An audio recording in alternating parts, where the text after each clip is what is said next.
Selamat datang di podcast Beritanda, beragam info mata undaan. Menyajikan beragam informasi kesehatan dan gaya hidup sehat. Bagi Anda yang ingin mendengarkan audio file Beritanda, Anda dapat mendengarkan melalui Spotify. Anda juga bisa menyaksikan tayangan Beritanda di akun YouTube channel Rumah Sakit Mata Undaan. Upaya pencegahan virus COVID-19 dapat dicegah dengan imunitas yang baik, menjaga stamina tubuh dengan konsumsi gizi seimbang, dan melakukan gerakan masyarakat hidup sehat atau GERMAS. Gizi menjadi skala prioritas dalam respon dan pemulihan COVID-19, karena gizi sangat penting untuk kesehatan. Nutrisi adalah kunci untuk membangun sistem kekebalan tubuh. Demikian juga dengan diet gizi yang sehat dan seimbang, merupakan kunci untuk meningkatkan imunitas dan mencegah penularan penyakit. Keamanan pangan menjadi hal yang sangat penting dan tidak boleh terlewatkan, agar dapat menjamin kesehatan selama pandemi COVID-19 ini berlangsung. Nah, di podcast Beritanda episode kali ini, kita akan membahas tentang pentingnya asupan gizi seimbang untuk bantu pulihkan kondisi tubuh pasca isolasi mandiri. Seberapa pentingnya asupan gizi dan nutrisi yang dibutuhkan oleh tubuh setelah sembuh dari COVID-19? Asupan gizi yang seperti apa yang dibutuhkan? Dan apakah berbeda antara asupan gizi pasien yang sembuh pasca COVID-19 dengan sembuh dari penyakit yang lain? Untuk lebih jelasnya, saat ini saya ditemani oleh Eli Kurnilasari, AMDGZ, staf gizi Rumah Sakit Mata Undaan Surabaya. Kita akan berbincang tentang topik yang sudah saya sebutkan tadi. Nah, Mbak Eli, selamat datang di podcast Beritanda Rumah Sakit Mata Undaan Surabaya. Apa kabar hari ini, Mbak? Alhamdulillah sehat. Baik. Nah, tadi di awal kita sudah bicara ya tentang asupan yang diperlukan untuk mereka-mereka yang sembuh, ya, sembuh dari COVID-19. Nah, ini beberapa hal yang mungkin kita perlu tanyakan ke Mbak Eli ya. Gizi dan nutrisi pasti erat kaitannya dengan makanan yang dikonsumsi sehari-hari kan ya Mbak Eli ya, betul ya.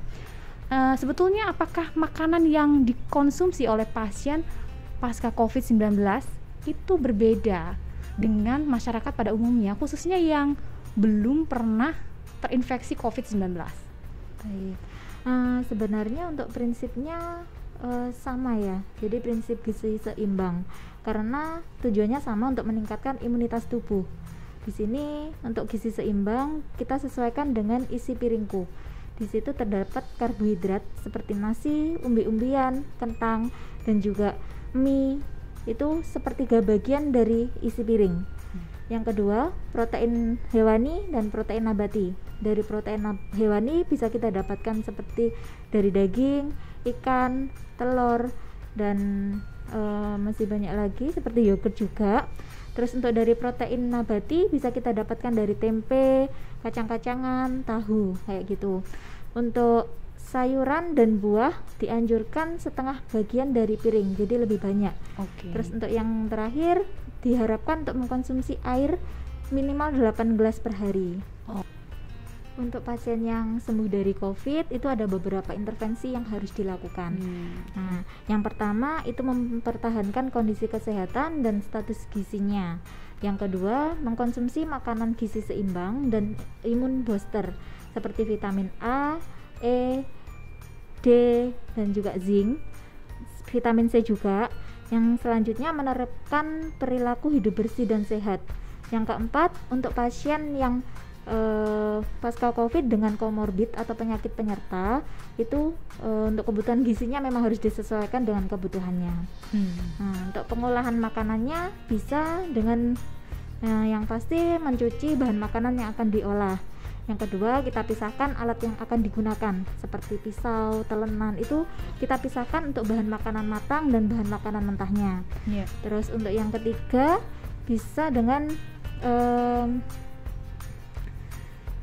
memasak dengan benar dan matang, terutama untuk produk hewaninya.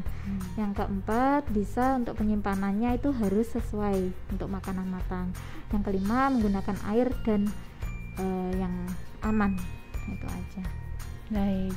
Nah, sebetulnya Mbak Eli, kalau untuk gizi dan nutrisi yang sebetulnya dibutuhkan dalam proses penyembuhan pasien pasca COVID-19 itu apa saja sih?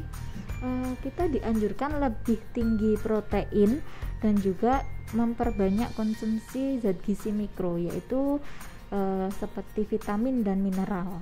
Untuk protein sendiri biasanya kita konsumsinya kebutuhannya 75 gram sampai 100 gram per hari.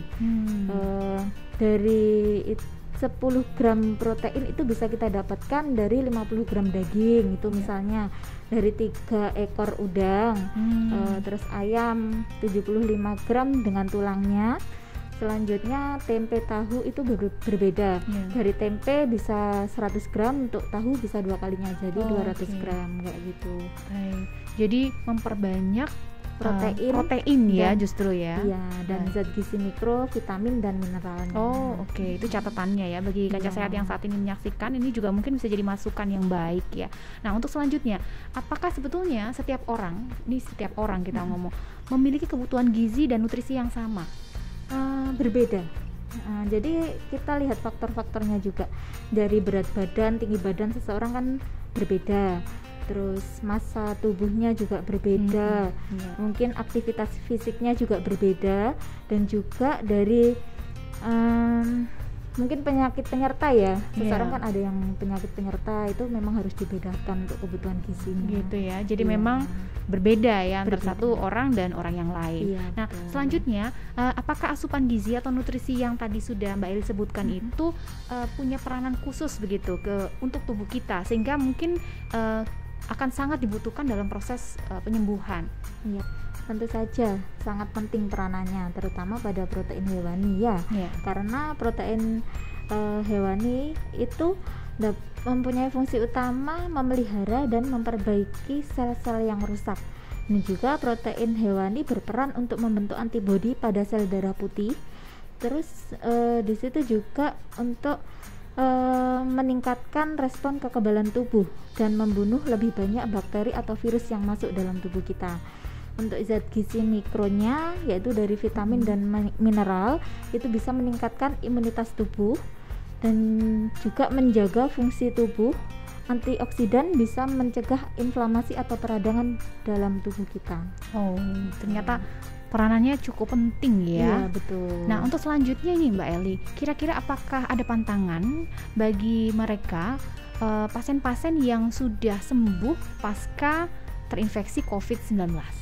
Untuk pantangannya, kita dianjurkan untuk membatasi konsumsi garam, gula, dan juga lemak. Jadi kayak makanan-makanan kemasan, makanan siap saji, makanan yang tinggi gula atau makanan yang digoreng itu memang harus dibatasi. Jadi lebih perbanyak makan buah dan sayuran segar. Gitu ya. Jadi secara tidak langsung kita betul-betul akan kembali untuk ya makan makanan yang betul-betul fresh begitu ya. Iya, betul. Yang masih bagus, kondisinya masih segar, bukan lagi makanan kemasan ya. Nah, selanjutnya apakah setelah tadi mengikuti anjuran yang sudah disampaikan Mbak Eli ya, kita menambah asupan protein, mineral, zinc juga ya, kemudian juga kita sudah tahu apa itu manfaat dan peranan khususnya, perlukah kita tambahkan suplemen di luar itu tadi? Belum tentu ya, jadi tergantung dari kondisi pasiennya. Sebenarnya kalau suplemen itu udah kita dapatkan dari makanan yang kita konsumsi sehari-hari. Apalagi yang kita konsumsi itu makanan yang bergizi seimbang, itu pasti sudah kita dapatkan. Kecuali kalau kita memang makannya tidak bergizi seimbang, ya jarang makan sayur, makan buah, itu kita masih harus mengkonsumsi suplemen gitu. Terus untuk kayak misalnya nafsu makan kita menurun, itu kita juga harus mengkonsumsi suplemen, karena dari mana kita dapatkan suplemen vitamin kalau kita makan aja nggak nafsu kayak gitu. Terus untuk kalau misal pasien pasca pemulihan dari sakit itu masih lemah kondisinya, itu juga masih diperlukan suplemen juga. Gitu. Nah, sebenarnya sih ya tadi untuk suplemen sendiri udah kita dapatkan dari makanan, jadi nggak perlu kita ada tambahan suplemen lagi. Tidak harus ya. Tidak harus ada tambahan suplemen kalau kondisi kita masih baik, masih masih sehat baik, dan gitu. kita juga tadi mengkonsumsi makanan yang fresh ya tadi Iya, itu ya, betul. menjauhi hal-hal yang sudah disebutkan tadi pantangan-pantangannya, maka kita sudah cukup ya mendapatkan Iya, dari makanan yang kita dari makanan kita konsumsi. konsumsi. Nah, selanjutnya nih Mbak Eli, mungkin ada saran nih untuk Kanca Sehat yang sedang menyaksikan tayangan podcast Beritanda ataupun sedang mendengarkan audio filenya di Spotify saat ini, saran-saran makanan apa saja sih yang sebetulnya bisa diolah dan dibuat oleh mereka-mereka selama mereka melakukan isolasi mandiri ataupun yang tadinya sudah sembuh ya dari COVID-19. Sebenarnya bisa dari bahan makanan yang mudah kita dapat ya. Kan biasa kalau pasca sembuh itu kondisi masih lemah kayak gitu, kita dianjurkan kayak mungkin makan bubur ayam atau bubur diolah ayam. menjadi bubur Iya, ayam betul, gitu ya. kayak botok, terus sayuran, sup sayuran, brokoli, kacang merah, Iya, itu iya. mungkin mengkonsumsi jus jambu itu juga bisa. Iya ya.